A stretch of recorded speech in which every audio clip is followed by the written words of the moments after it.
Hi, my name is Kelvin Newman and welcome to the Brighton SEO podcast, where we share talks from one of the world's most popular search marketing conferences.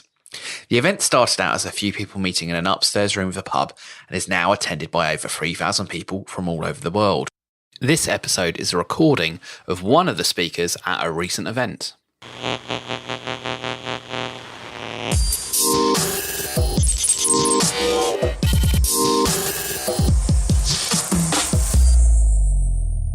And I'd like to welcome to the stage our first speaker, Stacey, everybody. If we give Stacey a huge round of applause.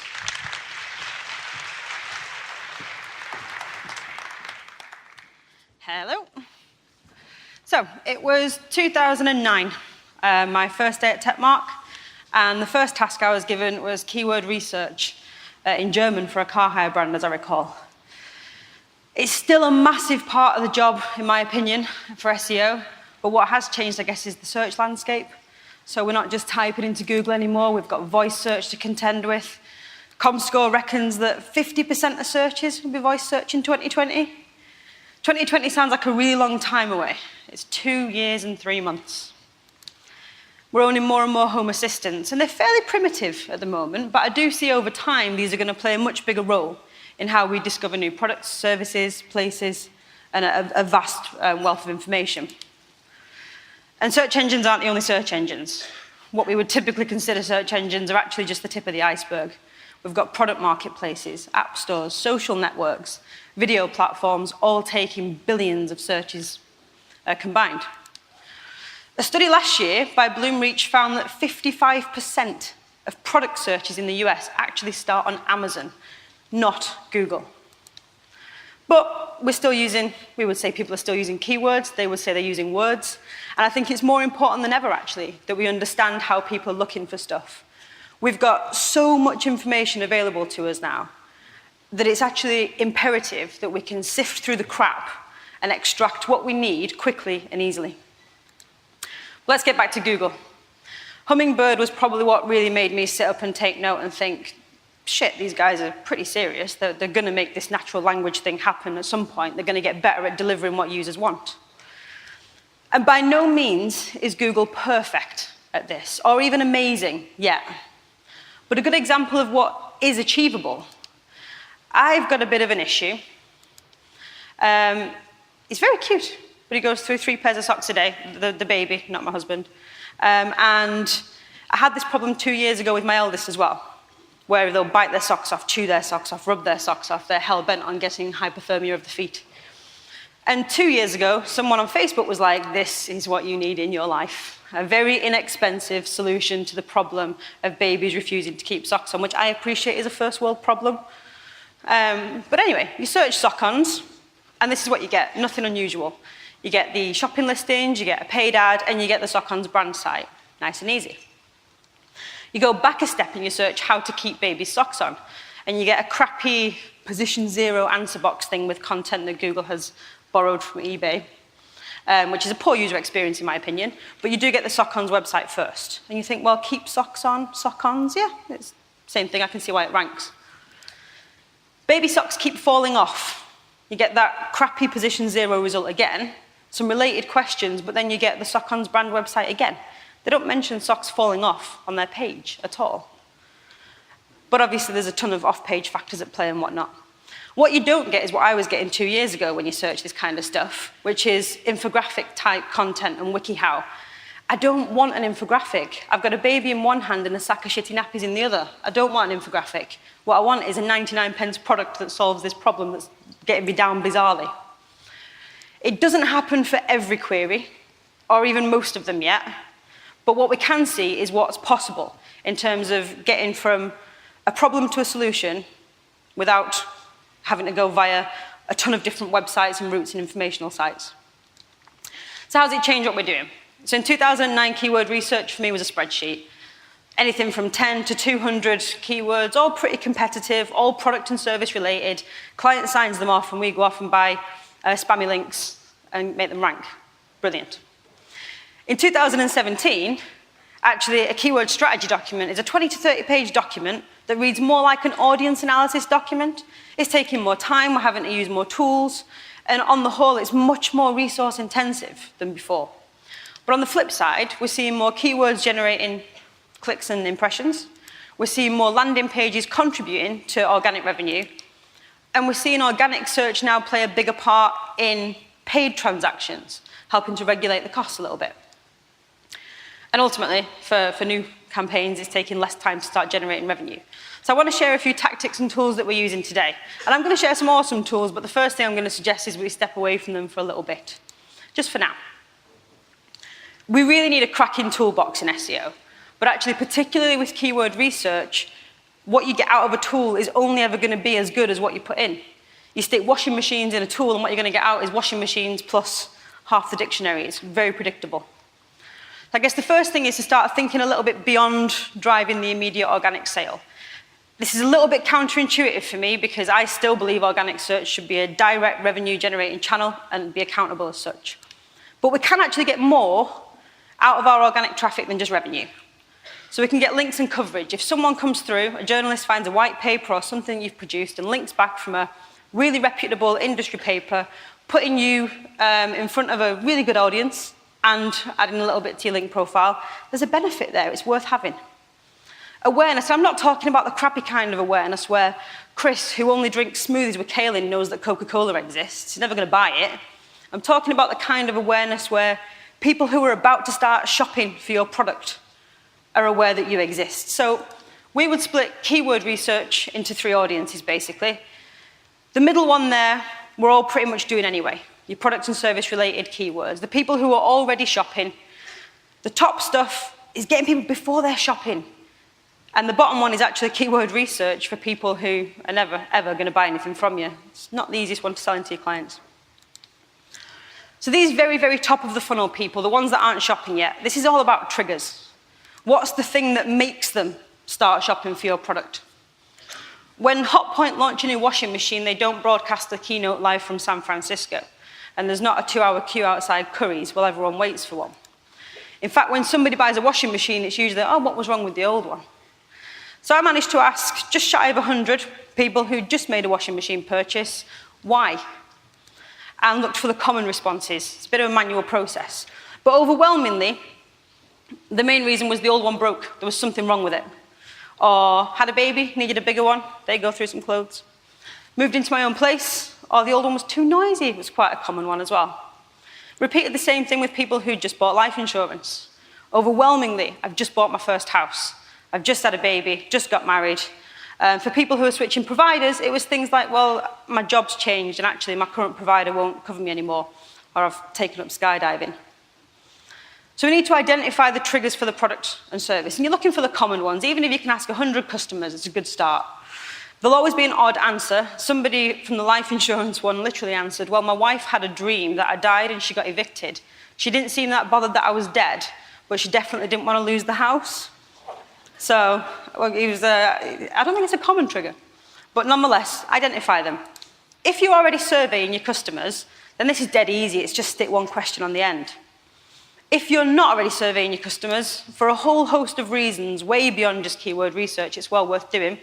And I would stick with a really short survey, incentivized if possible, a quarterly prize draw, something like that. And there's a link there to a 5-question template. Do the same thing with your customer service and your sales team. These people, whether it's live chat, email, on the phone, these people are speaking to your customers throughout the entire process. So they've probably got more insight than we're ever going to get from a keyword tool. And this is where I'd use the tool. Take your most common triggers and work out how people will search when they're experiencing that. And I love this tool. It looks terrible, but I love it. Suval.com is brilliant. It is very messy. But if you type washing machines into Suval, you're going to get washing machines Argos, washing machines sale, washing machines discount. If you go a little bit further and think back to that trigger, people having a broken machine, washing machine won't. And what you get is a load more valuable information. It won't open, it won't start, it won't turn off. Some of those people are going to need a new one. So it's worth ranking for those keywords. Other tools that do this, answerthepublic.com. Sophie's going to talk extensively about some of the awesome stuff you can do with that. Toolfeast.com's auto-suggest tool, the BuzzSumo question analyzer, they will all do this stuff and you'll get different information from them all, so it's worth putting a few of those triggers a few keywords relating to those triggers in there and getting a list out. You do need realistic expectations of these users. They're not going to buy right now. You know, they're looking to fix their machine initially or not make the purchase there and then. I also don't really buy into this idea that just because they've been on your website once, they're going to remember you, they're going to come back. We're going millions of websites. So we use this traffic basically to create remarketing lists, which typically results in much, much more cost-effective PPC sales later on. The other audience is this mid to the bottom of the funnel users. So people who are actually already shopping, product and service related queries that I guess most of us are already doing quite a lot of. This is pretty much where my keyword research started and ended a few years ago. Nothing groundbreaking there. Start by auditing the keywords that already drive the traffic. Search Console is great for that. Deep Crawl's now got Search Console integration, so you can track non-brand keywords across your website. My go-to tool for volume is keywordfinder.com, since the Google's keyword tool is so crap now. And I'm not on commission, I really like them, but they have agreed to discount for Brighton people as well, so I'll tweet that later. If you're selling products, Amazon is pretty much your best friend for long-tail research, because they have questions at the bottom of pretty much every product across the website, and some of them are insane, but some of them are actually really useful. So if someone's asking a question about a washing machine, does it have a fabric softener compartment? Does it have a pre-wash option? This is all content you can build onto your product pages. Keywords you can rank for, yeah, but actually also give people information that's going to be valuable to them. If you've got a service, this is relatively sort of new tactic I'm experimenting with, really. Going to your market leader or someone who's doing really well in your area and checking out their reviews on Trustpilot, FIFO, wherever they've got most reviews. Filter by 5-star, so you're only getting the great stuff. Scrape all that content or just copy and paste it into a document. Remove the common occurrences, things like FIFO, Trustpilot, review, the dates, and pop the rest of it into wordclouds.com or something similar. And what you can pick out then really, really easily is the common adjectives that make people want to give someone a 5-star review. Something that makes people think this is a great thing for life insurance, in this case. Easy, instant, quick. And yeah, okay, some of them have got a bit of volume, not much, but a bit. But if you're looking at a $30 click, then the organic traffic's obviously got some value, right? And they're not the same adjectives for everybody. I've put tons of different services through this, and you do get some consistent ones. But for mortgages, helpful, fast, honest, different trigger keywords people associate with a positive experience. And again, yeah, there's some volume there. But actually where I'm seeing the best impact of researching those adjectives that people associate with a positive experience is in AdWords ads click-through rates and in actually page titles and stuff that can influence organic click-through rate. I'm very early days in experimenting with that, but pretty much consistently, it looks like that's improving click-through rate using some of those adjectives. And the other area I would focus on for some keyword research is for linkers and amplifiers. Kind of try and make link building a bit more passive if people are coming to you already looking for your content. There's loads of ways to do it. Journalists and writers need sources, they need pictures, they need video content. One of my favorite is statistics and research. So yeah, there's loads of common things that people look for. How much time is spent on Facebook? On the toilet in a lifetime? I don't know the answer, didn't read it. Statistics about social media, homework, bullying, smoking. I actually wouldn't do any of those. They're really overdone. You're going to be competing with a ton of research already out there. And it's really tempting to think, well, I sell life insurance. No one wants statistics about what I sell. But it's incredible what people look for statistics about. These are just some of the boring examples. Dog walking statistics, laundry statistics, housework statistics. It only takes a handful of people to passively find something like that for you to start building links without really having to do a great deal of outreach.